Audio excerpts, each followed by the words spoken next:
अभी वाला जो हमारा एक्सपेरिमेंट है दैट इज़ कि आप PID कंट्रोलर में अगर आपने पहले सिर्फ P यूज़ किया था, ये 3 है आपके पास, ठीक है।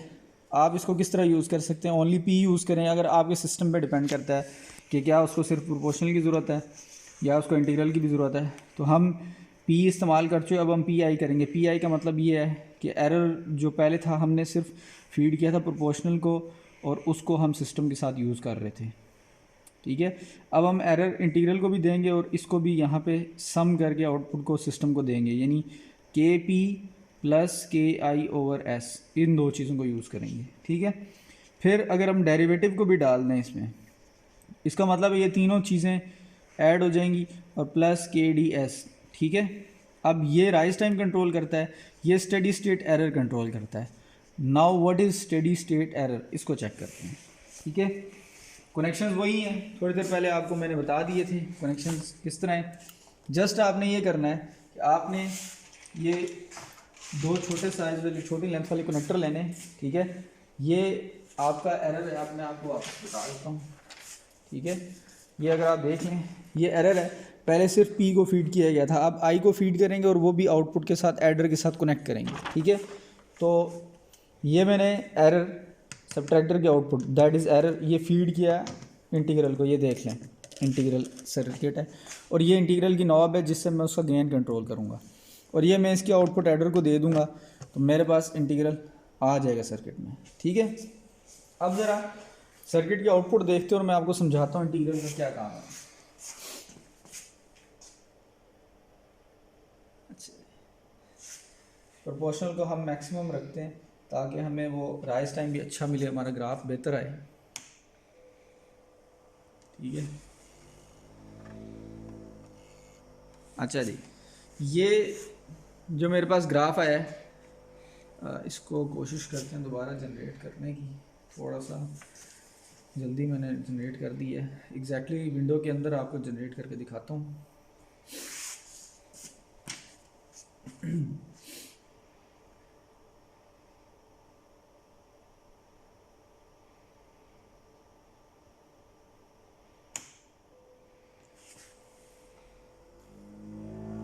ठीक है, अब आप देख सकते हैं ग्राफ दिखने में तो बड़ा ज़बरदस्त स्मूथ आ रहा है, ठीक है, इसमें कोई मसला नहीं है। थोड़ा टाइम ले रहा है ये, थोड़े टाइम बाद वही है, अप्रॉक्सीमेटली 2.5 सेकंड लिए हैं इसने राइज टाइम में, जो मैंने थोड़ी देर पहले प्रोपोर्शनल का रिस्पांस निकाला था और इसने उसको अचीव कर लिया। उसके बाद कोई ऐसा सच ऑसिलेशंस नहीं है इसमें। लेकिन अगर मैं ग्राफ को यहाँ से रन से हटा के कॉन्टीन्यूसली चलाना शुरू कर दूँ फिर क्या होगा इसके साथ, ठीक है। चलिए लेट्स सपोज मैं प्रोपोर्शन इसके नॉब गेन को थोड़ा छेड़छाड़ करता हूँ। चलिए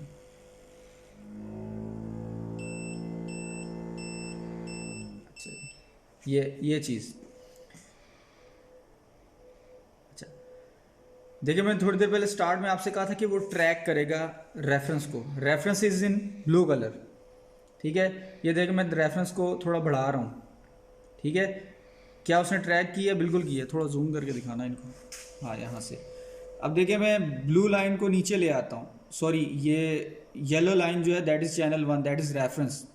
रेफरेंस को मैं चेंज कर रहा हूँ, नीचे लेके आ रहा हूँ।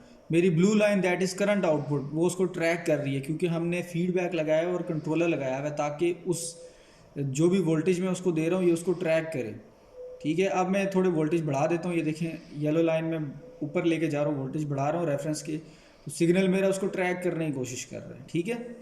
अब सिग्नल में एक मसला आ गया, थोड़ा सा जूम करें शायद यार, अगर ये आप देख सकते हैं रेफरेंस कांस्टेंट है, अप्रॉक्सीमेटली 1 वोल्ट है, 500 मिली वोल्ट का बॉक्स है, अप्रॉक्सीमेटली 1 वोल्ट है। लेकिन आउटपुट जो है वो उसमें ऑसिलेशंस आ गई हैं। आउटपुट क्या कर रही है, उसमें ऑसिलेशंस आ गई हैं। ये ऑसिलेशंस क्यों आती हैं, ये ऑसिलेशंस तब आती हैं जब आपने इंटीग्रल की गेन बहुत ज़्यादा की हो, ठीक है। इंटीग्रल का गेन बहुत ज़्यादा किया हो, ये देखें ये इंटीग्रल का गेन है, इसको मैं इस तरह चेंज कर सकता हूँ इसका वोल्टेज, ठीक है। Voltage is gain basically.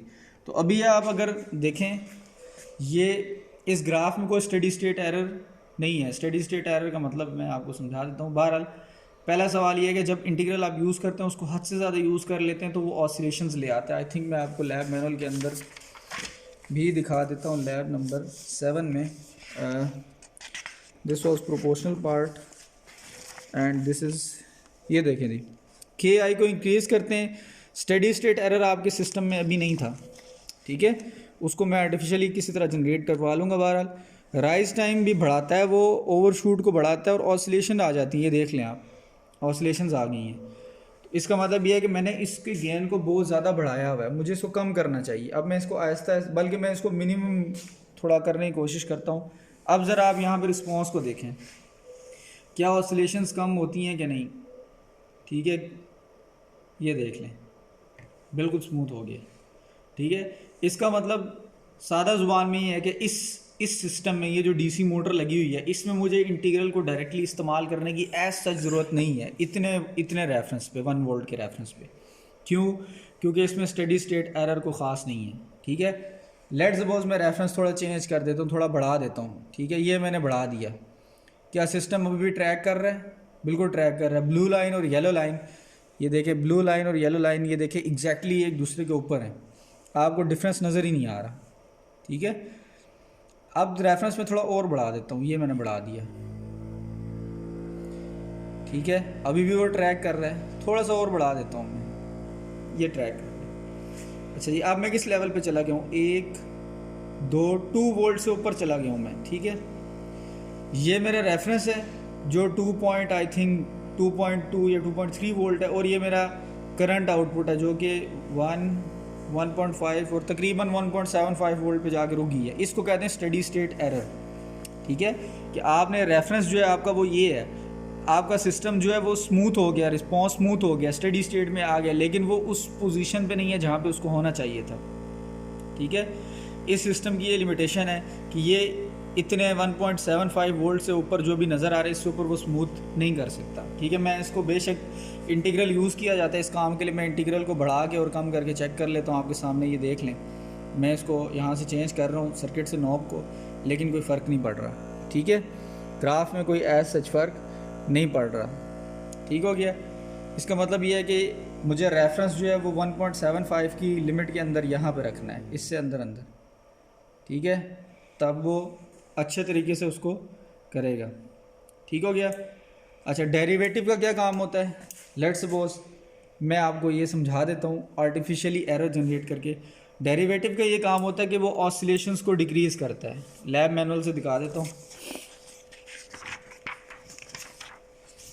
ठीक है, डेरिवेटिव की चीज़ खैर नहीं लिखी, लेकिन अगर आपके सिस्टम में ऑसिलेशंस हैं, लेट्स सपोज मैं आर्टिफिशियल ऑसिलेशन जनरेट कर देता हूँ आपको, ठीक है, ख़ुद से आपको ऑसिलेशन जनरेट करके देते हैं और उसको हम डेरिवेटिव से रिमूव करवाएंगे। ये लें जी, ऑसिलेशंस आ गई हैं, ठीक है, थोड़ा जूम करना चाहिए यार, ये देख लें, सर्किट कॉन्टीन्यूसली चल रहा है और उसके अंदर ऑसिलेशंस हैं, वो किसी एक पॉइंट पे स्मूथ नहीं हो रहा, टू एंड फ्रो मोशन है, ठीक है। इसकी 2 वजूहत होती हैं, या तो आपने इंटीग्रल बहुत ज़्यादा इस्तेमाल किया हुआ है, या आपने डेरिवेटिव का बिल्कुल भी इस्तेमाल नहीं किया हुआ, ठीक है। तो या तो हम इंटीग्रल को थोड़ा कम कर लें, जो तो मैं थोड़ी देर पहले करके दिखा चुका हूँ, लेकिन इसको हम डेरिवेटिव से भी डैम्प कर सकते हैं, ठीक है। मैंने डैम्प करके इसको इस येलो वाली लाइन पे लेके आना है, दैट इज़ रेफरेंस। अब ये ज़रा गौर करें अगर आप कि यहाँ पे डेरिवेटिव कनेक्ट नहीं हुआ हुआ, ये सिर्फ PI कंट्रोलर बना हुआ है। अगर मैंने डेरिवेटिव कनेक्ट करना है तो मैं यहाँ से 2 छोटे कनेक्टर्स लूँगा, ठीक है, एरर फीड करूँगा डेरिवेटिव को और उसका रिस्पॉन्स ऐड करूँगा कंट्रोलर की आउटपुट पे और वो सिस्टम को फीड हो जाएगा, ठीक है। अभी देखें क्या आउटपुट आ रही है, सेम आउटपुट आ रही है। हम ज़रा इसके ट्यून करके चेक करते हैं डेरिवेटिव की नॉब को। यहाँ से ये देखें, यहाँ पे आए, अगर आप डिफरेंशियल गेन लिखा हुआ है, ये डेरिवेटिव की नॉब को मैं थोड़ा सा वेरी करता हूँ, देखते हैं क्या वो उसको कंट्रोल करता है कि नहीं करता। अब आप आउटपुट देखें, अगर मे बी फ़र्क डाल दे, देखते हैं, मे बी ना डाले। हाँ जी, उसने थोड़ा सा डैम्प की है, बिल्कुल थोड़ा डैम्प की है, ठीक है, उसमें डिले आ गया, कुछ डैम्पिंग के अंदर थोड़ा सा डिले आ गया, ठीक है, लेकिन उसने एग्जैक्टली उसको रिमूव नहीं किया, ठीक है। इसका मतलब ये है कि इस रेफरेंस पे लेट्स सपोज ये है, आई थिंक 1 वोल्ट से कम है कुछ रेफरेंस, ठीक है, इस रेफरेंस पे ये सही डेरिवेटिव काम नहीं कर रहा, हमें रेफरेंस में भी थोड़ा सा बढ़ाने की ज़रूरत है, चेक कर लेते हैं, ठीक है।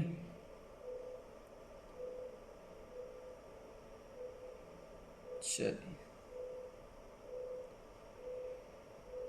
ये देखें, अब मैंने रेफरेंस बढ़ा लिया है, ऑसिलेशंस थोड़ी सी कम हुई हैं।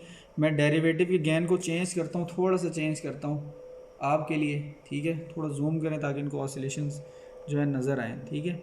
ये आपको ब्लू लाइन नज़र आ रही है, थोड़ी सी ऑसिलेट कर रही है अभी, ठीक है, येलो लाइन के अक्रॉस। इसको मैं डेरिवेटिव के गेन को चेंज कर रहा हूँ और ये आई थिंक स्मूथ हो जानी चाहिए, ठीक है। तकरीबन ये इतनी स्मूथ हो गई है आई थिंक, ठीक है। इससे ज़्यादा ये स्मूथ और नहीं हो रहा, अप्रॉक्सीमेटली उसके बराबर ही हो गया। अगर आप अब चेक कर लें, बिल्कुल तकरीबन उसके बराबर हो गया, ठीक है। अब मैं बेशक इसके गेन को कम करूं, ठीक है। आप स्क्रीन पे देखें, यहाँ पे मुझे डेरिवेटिव की ज़रूरत नहीं है एज सच, ठीक है, ठीक है। डेरिवेटिव को मैं डिस्कनेक्ट कर देता हूँ क्योंकि ये हमारे सिस्टम में जो है वो ऑसिलेशन एरर जो है वो एज सच रिमूव नहीं कर रहा है, इसको लगाने का फ़ायदा नहीं है, ठीक है। तो ये हमारा बेसिकली सबसे बेहतर रिस्पॉन्स है जिसमें राइज टाइम भी कम से कम है, ठीक है, और ऑसिलेशंस भी नहीं है, बिल्कुल अप्रॉक्सीमेटली स्मूथ रिस्पॉन्स है, ठीक है। पीआईडी तीनों यूज़ किए हैं, राइज टाइम भी बेहतर से बेहतर है, ऑसिलेशंस भी नहीं है। अब ज़रा मैं आपको ये रिस्पॉन्स बिल्कुल नए सिरे से जनरेट करके देता हूँ जिसमें आपको प्रॉपर ग्राफ नज़र आएगा, ठीक है, जिसमें राइज टाइम भी कम से कम है, ऑसिलेशंस भी नहीं है और कोई स्टेडी स्टेट एरर नहीं है, ठीक है। क्योंकि मैंने तीनों नॉब्स जो हैं वो सेट कर दी हैं इस तरह, आपने ग्राफ को देख के, ये तीनों नॉब्स आपने सेट करनी है ग्राफ को देख के कि ग्राफ में क्या इशू है, ठीक है। तो अब अगर आप उस तरफ देखें, मैं इसको आपको सबसे प्रैक्टिकल जो अच्छा ग्राफ जो है वो मैं आपको जनरेट करके दे देता हूँ, ठीक है। तो ये देख लें जी, ये आपका बेस्ट ग्राफ है, ठीक है, जिसमें देखिए ये हमारा रेफरेंस है अप्रॉक्सीमेटली। इसको मैं थोड़ा सा अगर एग्जैक्ट करने की कोशिश करूँ जी, तो ये देखें 1 2 3 3 इंटू अप्रॉक्सीमेटली 1.5 वोल्ट है ये, ठीक है। तो आप देख सकते हैं कि मैंने रेफरेंस दिया 1.5 वोल्ट और मेरी जो आउटपुट है मोटर, उसकी स्पीड भी जो है वो डिज़ायर्ड 1.5 वोल्ट को अचीव कर रही है आफ्टर सर्टेन टाइम।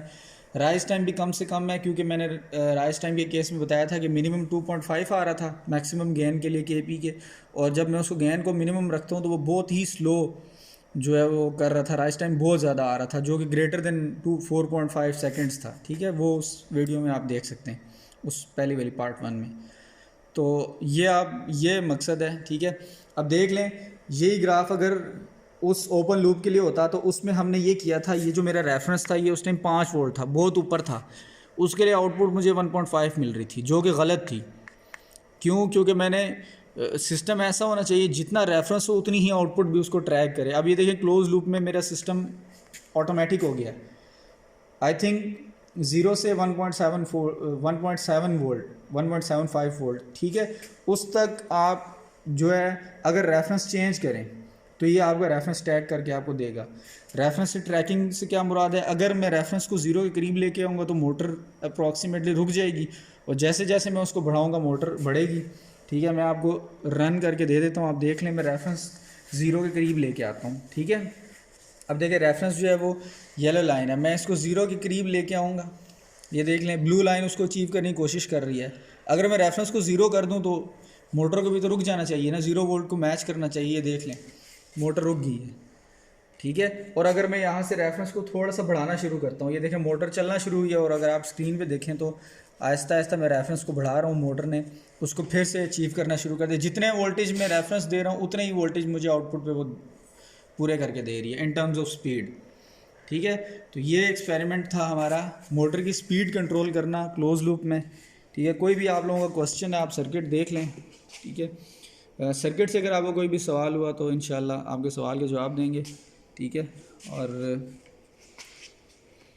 ठीक हो गया, ठीक है शहरियार।